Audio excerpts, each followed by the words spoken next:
So, this is old news now, but Chris Chan is out of prison, and some people are asking why haven't we heard from him yet? And I know that some of you are wondering if Chris is living in a group home, the Chandler household with Barb, or even on the streets.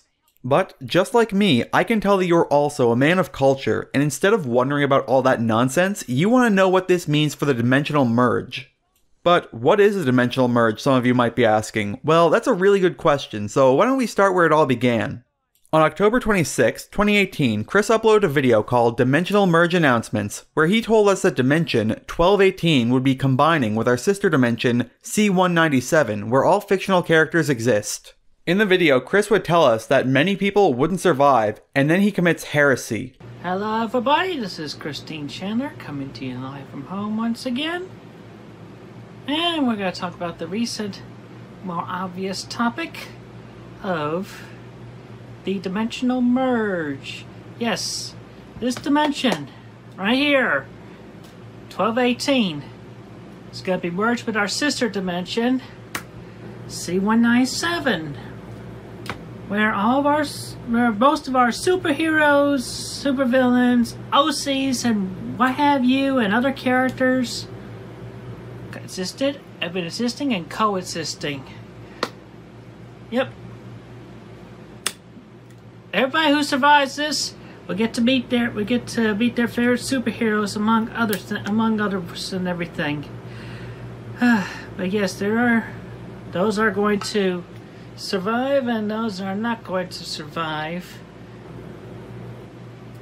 But fortunately should be most of the Earth population, and those that I do care about are going to survive. But among which that won't survive going to be some of the politicians. But aside from that, the decision is definitely supported by me, but also going to be made in part by your goddess of this earth. Yep. Parent of Jesus is a woman. Okay?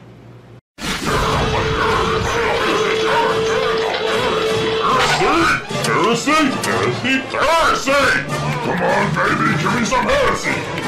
A lot of people see this as a turning point with Chris, and blame the idea guys for putting this idea in his head, but the truth is, Chris has always believed that there was a cartoon world out there. Back in what was most likely January, but possibly February 2010, Chris and the troll Alec Benson Leary would have regular phone calls with topics including Asperchew, Chris's threats on others, the comics, as well as more, but in call 2, Chris says something very interesting. Chris asked Alec what Asperchew would think about his name in his world out of control of Alec. Alec would then respond by saying that as the author, he's in total control of everything about Asperchew's life. But Chris responds referencing Who Framed Roger Rabbit when talking about Toon World. I mean, as an individual, within his own world, outside of your control, Asperchew would not want that name. He would be in agreement with me and probably want to change his name to something like Mitch. But the thing there is, Asperchew is not outside my control because it's a comic, and I am the creator and, manager of his comic universe. So Okay. as his creator, I decide what Asperchew wants and what he doesn't want and what his personality is like. I mean, don't you think? Fairly. Have you ever watched the movie Who Framed Roger Rabbit? Yes, I have. It was a good movie. Yeah, you got the whole Toon World there. And within that, it would coincide with the comic book world, and every individual comic, published or unpublished, drawn all together. And within that world actually would reside your Asperchew, but he would be with his individual thoughts, and she gave him an adult attitude within his individual thoughts. He would hate that having the name of Asperchew because it emphasizes his mental problem or his special condition. And he's like, in his process of wanting to move on from that and become more acceptable in society, that he would not want a name that would make him feel Okay, like that's as if he's still living it, even after he's fully recovered from it. Who Framed Roger Rabbit came out on June 2nd, 1988, when Chris was just 6 years old. Growing up in the late 1980s and the 90s, it's very reasonable to assume that Chris saw that movie at a young age, and it's also not too much of a stretch to assume that the idea of a cartoon world was always just in the back of his head. And if you think that I'm reaching here, I want to remind you that in 2018, when Chris was 36 years old, he said on Twitter that Santa Claus has always been real. You just need to always keep an open mind and an open heart. Never close yourself off because anything is possible. But what do you say we get back to the call? Alec told Chris that Who Framed Roger Rabbit was a movie and that the characters didn't have a world of their own. Who Framed Roger Rabbit, that was still a movie, and everything in it was predetermined by the movie writers and the director. And I mean, there is no, like alternate cartoon world in reality. I mean, cartoon characters don't actually think and feel things. You don't. I got it. Okay, here's a question. You obviously are naive about that because you're not you're not understanding that possibility of that universe actually existing. So you do believe that when an artist creates a cartoon character, that character actually becomes real? Is that what you're saying to me? Within that universe, yes. But the universe is fake. I mean, the Asper 2 universe exists on paper and in my computer. It's whatever I write it to be. Here's a question for you. Okay, so if you think a character would want, an appropriate name, a good name, not a name that, calls them out on something or sets them back. Sonichu is the name of a species, correct? I mean, yeah. There's Sonichus and Rosechus. Those are a species, right? Yeah, but he was the first one. He was the first original Sonichu, and she was the original Rosechu. But they still want their own name. And they each came up with their name on their own. Alec would tell Chris the hard reality that Asperchu wasn't actually a person and was completely different from a real-life child, as well that once Alec put down the pen and goes to do something else, Asperchu no longer exists. Like you said, cartoons are, basically real. I mean, so shouldn't the cartoon version of you be just like you? Wouldn't you want to give your child a name? I mean, I did give him a name. He's the original Sonichu, so therefore, it's as such. But all the other Sonichus also have, like nicknames or secondary names. So the first Sonichu, I gotta think, is feeling kind of left out. No, he doesn't feel left out. He accepts that, and he's happy with it, just as Rosechu. Okay, well, I don't think that Asperchu feels left out because, he's just my cartoon character. He's my property. He's, my intellectual property. That's what he is. You can't have a person as property. So, if he's my property, he's not a person. He doesn't feel things. He doesn't think. Okay, well, still, what if you actually conceived a child with your girlfriend or wife? Then would you feel that you actually own that child, even after you had raised it from being a baby to, let's say, late teenage years, where that child would actually feel more like an individual, independent being? Chris, you do understand that a child, a human being, is substantially more than a comic character, right? They're not the same thing. They're not even close. Of course I would name a child. Children are real, and children are not our property. I mean, if I had a child, I would give it all the love and support it needed, but it is its own person, or he or she, I should say. Whereas a comic character is it's whatever you draw on paper or in Photoshop. I mean, when I draw Asperchu on paper, that's the only place he exists. And then I upload him onto my computer, and that's where he exists. And then he exists on the web. So as a character, he grows, but he's never a person. This is going to be the last clip I show from this call, but Chris asks Alec what if Asperchu created him, and then said that Alec was naive, a word that at the time Chris saw as worse than any slur out there. Alec naturally told Chris that was completely absurd before they switched topics. What if she was on the other foot? What if Asperchu created you. Well, then I'd be a comic character myself, and I wouldn't have any thoughts or feelings. So that's a moot point. You think that comic character would not have their own thoughts and feelings? No. Are naive. Chris, you have told me that you think that a comic character is fundamentally as much of a person as a real human being. That is the naive thought. No, I'm the writer. I'm like the god of the Asperchu world. I decide what goes on in Asperchu's world. I decide who and what Asperchu is and what he thinks and feels, if anything, which he doesn't because it's still just a character on paper. And when I put the pen down, Asperchu stops being there. I mean, nothing exists in Asperchu's world that I haven't drawn. Boy, and it's naive to think that there's anything more.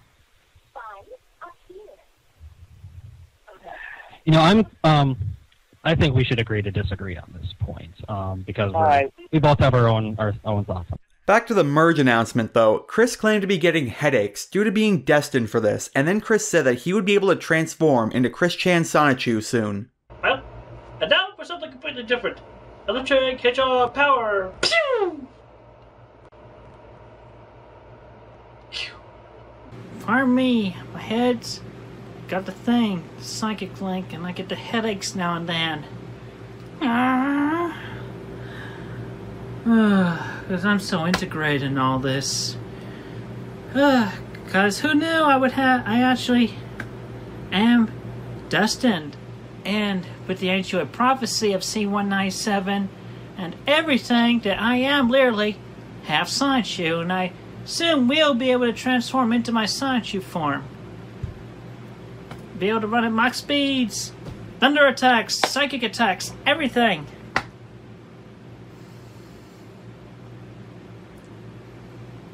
And thanks to the all-inclusive events, including me absorbing the Spiral Seal from my own Sega Dreamcast right over there on top of the Commodore 64 monitor. And there's my old C64 right there.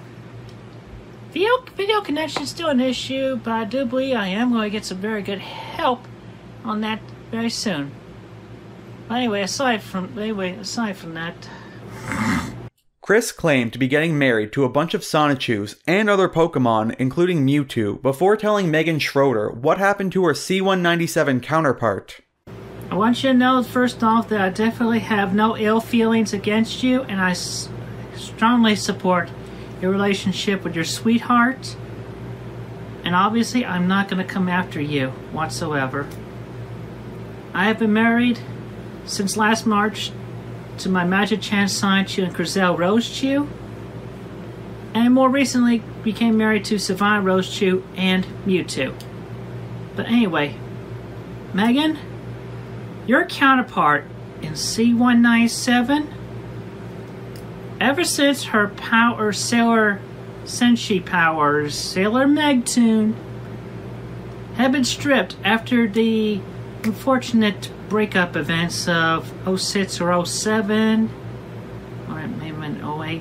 Anyway, that actually happened between you and I. I'm not going to go into further detail. She ended up moving to Last Station, where she actually did very well in politics and built herself up. She ended up was properly bestowed the memories and powers of the original CPU Red Heart. It's still unbeknownst what console she represents, but it is I'm trying to think of a word here.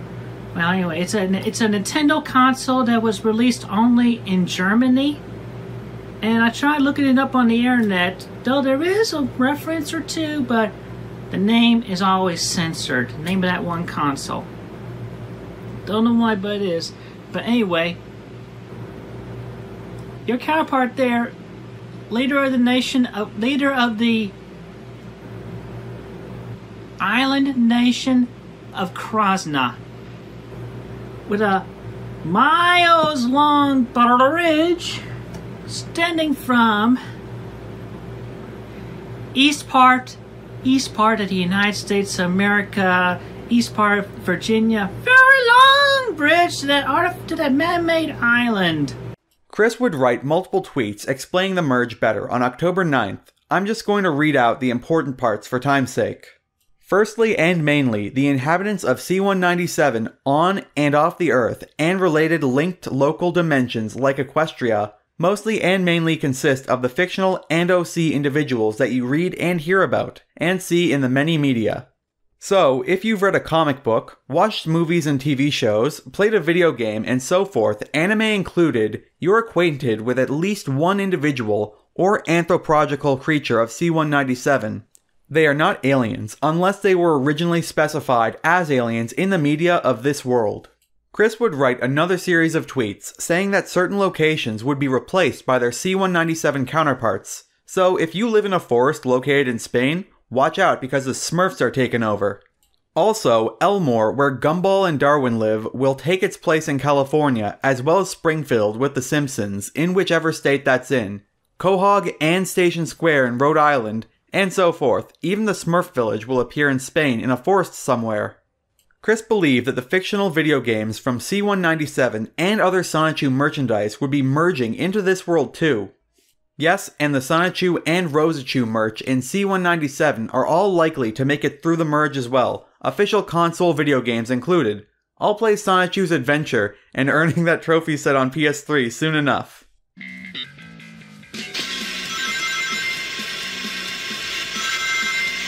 Chris would write another string of tweets called Part 3, You and Your C-197 Self Counterparts. In this manifesto, Chris tells us that everyone has a counterpart in C-197. Every single individual in this dimension, 1218's Earth, has a self-counterpart of same, similar, or different personality traits and situations. I, myself, have my self-counterpart, but of different life situations. Of course, though, Chris's hatred of the 45th president, P. Mert, comes into play. Here's one major spoiler alert as his C-197 counterpart has been making the more positive choices and decisions that he should have done. Here, this Earth's current president of the United States, Donald Trump, is fated to die and not merge with his counterpart. And C-197's Donald Trump has been consistently and continually kind to the SLGBTQ, the senior citizens and veterans, as well as the immigrants. Never acted on that Mexico wall, period. And he certainly never deported or banished anyone from the USA. On November 23rd, Chris announced that fate itself, the concept, not just somebody with the same name, was going to kill anyone that tried to stop the merge from happening in what I can only assume would be similar to Final Destination. The reason why I can't tell y'all the specific details is for y'all's own safety and being. If I were to tell y'all the details, someone will recklessly attempt to prevent the dimensional merge in full progress now. Fate is working with us to make this happen, and everyone knows better than to tempt fate. Fate would and will kill you off or stop you from doing anything to stop or prevent any of the crucial events in regards to the dimensional merge. Things seemed to be going well for the merge, until out of nowhere, an entity seemingly more powerful than fate itself stepped in. That entity was Hasbro. My little pony, my little pony, my little pony. I used to wonder what friendship could be. Until you all shared its magic with me. Big adventure, tons of fun, a beautiful heart, faithful and strong. In 2010, a scourge popped up on the internet that unless you were there, you don't know how bad it was. The Brony community was gigantic, and it was everywhere. If you think it's wild how many JoJo fans you see in the comments section of music on YouTube, then you would be blown away by these guys. This was actually like the Rick and Morty fanbase times 10. Not only was Chris a Brony, but Chris was one of the first ones ever. Pre-discovery, Chris would make his own ponies out of clay and his own hair. Chris even attended BronyCon 3 years in a row. Little did Chris know that it would be the butterfly effect that threw the merge out of order. In February 2021, Hasbro announced that My Little Pony Friendship is Magic was going to end and replaced with a sequel series. This would be similar to Batman Beyond, taking place after the animated series, or something Chris would probably be more familiar with, Beast Wars acting as a sequel to the G1 Transformers continuity. But on July 27th, Chris uploaded a video to YouTube called Direct Message to Hasbro, My Little Pony Gen 5 is cancelled. In this video, our Oracle, Chris, warns Hasbro about what danger they're doing to the timeline and the merge itself by cancelling Friendship is Magic. Hello, people of Hasbro in Rhode Island. This is Christine Weston Chandler Sanchu, your goddess Blue Heart in Ruckersville, Virginia. Now, listen here and listen good. I have told y'all, and I've kept it going time and time again, but y'all keep putting it on. But My Little Pony Generation 5 is cancelled. G4, Friendship is Magic, needs its 5 more seasons. It needs to go on to season 14. Now, this is the last straw. Because for the good and safety of this timeline, you need to get that shit pulled off of shelves in Amazon stores or wherever else all the dang far away and cancel the frickin' G5 series. Make sure it never gets published anywhere and never, ever talk about it again and make the official cancellation notice public. Tell everybody I am telling you this truth, warning you. If you continue on and you do not listen to me, Hasbro, and do not resume G5, you do not resume G4, you have to cancel G5. If you don't cancel G5, you're gonna put this entire timeline in chaos. So I'm giving you this warning to tell you the truth and straight up. Cancel Generation 5 now, Hasbro, now! Did you see those holes in the wall, by the way, that Chris did? Well, that might have been partially out of anger, but it was also Chris trying to break through the Iron Curtain, a quickism for the fourth wall. Most people are familiar with the concept of the fourth wall, a trope where a fictional character will talk to the audience. This can be seen from Blue's Clues all the way up to Deadpool. When asked why Chris was punching holes in the wall on Discord, Chris responded by saying, "My hands have punched that wall more than once in the past, yes. But it was part of the sequence of events at the time, in practice, of physically breaking the threads of the Iron Curtain veil." Just a couple of weeks later, during the arrest in a conversation with the Rage Pig himself, Ralph, Chris was asked about the merge, and Chris said that the merge was happening right now. Christine, is the merge coming? Alright. It's happening now. We're on the very The last merge, thread. it's happening right now, isn't it? Right now, it is. We're living it. It's happening right now. After the arrest on May 25th, 2022, Chris sent a letter to Kenneth Engelhart where he claims that the merge is complete. The dimensional merge of C-197 and 1218 is already complete. The good, faithful, and enlightened beings and buildings and objects on 1218's Earth to 1C-211987 Earth is taking place right now. It is part of the divine plan. All toxic haters, i.e. trolls, haters, demonics, and those individuals who failed the divine test from the gods and goddesses and so forth, will suddenly evaporate. I can't find anything saying this, but according to the Quickie, Chris believes that the merge will be a Rapture-like event where all the good and neutrals in the world will be sent to C-197 and the haters will be left behind on a doomed world as the Rapture occurs. Maybe that's why we haven't seen Chris since the release. The merge has happened, and Chris Chan, along with all others worthy, are all in C-197 right now, while all of the rest of us are ironically stuck in a clown world that gets more wacky every year than the cartoon world, where Sonichu and Chris Chan can zap to the extreme together. Or maybe Chris is just nuts. I mean, Chris did start to claim to be the reincarnation of our Lord and Savior Jesus Christ while in prison.